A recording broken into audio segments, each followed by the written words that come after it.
പശ്ചിമ ബംഗാളിൽ ഇ.ഡി. ഉദ്യോഗസ്ഥർക്കെതിരെ ആക്രമണം. നോർത്ത് 24 പർഗാനസ് ജില്ലയിലാണ് ആക്രമണം ഉണ്ടായത്.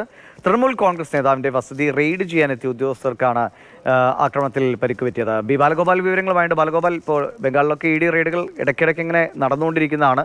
ഇത് എപ്പോഴാണ് സംഭവം? ഈ ഉദ്യോഗസ്ഥർക്ക് കാര്യമായി പരിക്കേറ്റിട്ടുണ്ടോ? എന്താണ് അടുത്ത നടപടികൾ സ്വീകരിച്ചിരിക്കുന്നത്?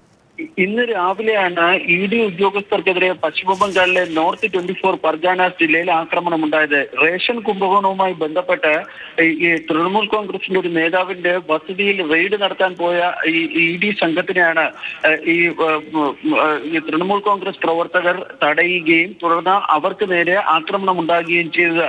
ഈ ഉദ്യോഗസ്ഥർ സഞ്ചരിച്ചിരുന്ന വാഹനത്തിന് നേരെ കാര്യമായ തോതിൽ ആക്രമണം ഉണ്ടായിട്ടുണ്ട് എന്നാണ് ഇപ്പോൾ സർക്കാർ വൃത്തങ്ങൾ വ്യക്തമാക്കുന്നത്.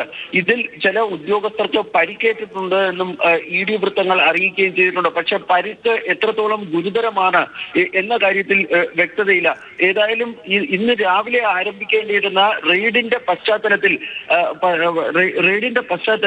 ഈ തൃണമൂൽ കോൺഗ്രസ് പ്രവർത്തകർ വ്യാപകമായി തന്നെ നോർത്ത് 24 പർഗാനാസിൽ ഈ സംഘടിച്ചു നിൽക്കുകയും ഇ.ഡി. ഉദ്യോഗസ്ഥർ അവിടെ എത്തുമ്പോൾ അവർക്ക് നേരെ ആക്രമണം അഴിച്ചുവിടുകയും ചെയ്തിരുന്നുവെന്നാണ് ലഭിക്കുന്ന സൂചന. ഈ ആക്രമണത്തിൽ ഒരു പ്രാദേശിക മാധ്യമ പ്രവർത്തകനും പരിക്കേറ്റിട്ടുണ്ട്. കൂടുതൽ വിശദാംശങ്ങൾ ഇപ്പോൾ ലഭ്യമായിട്ടില്ല. ശരി, ബാലഗോപാലാണ് വിവരങ്ങൾ നൽകിയത്. പശ്ചിമ ബംഗാളിലാണ് ഇ.ഡി. ഉദ്യോഗസ്ഥർക്കെതിരെ ആക്രമണം ഉണ്ടായിരിക്കുന്നത്.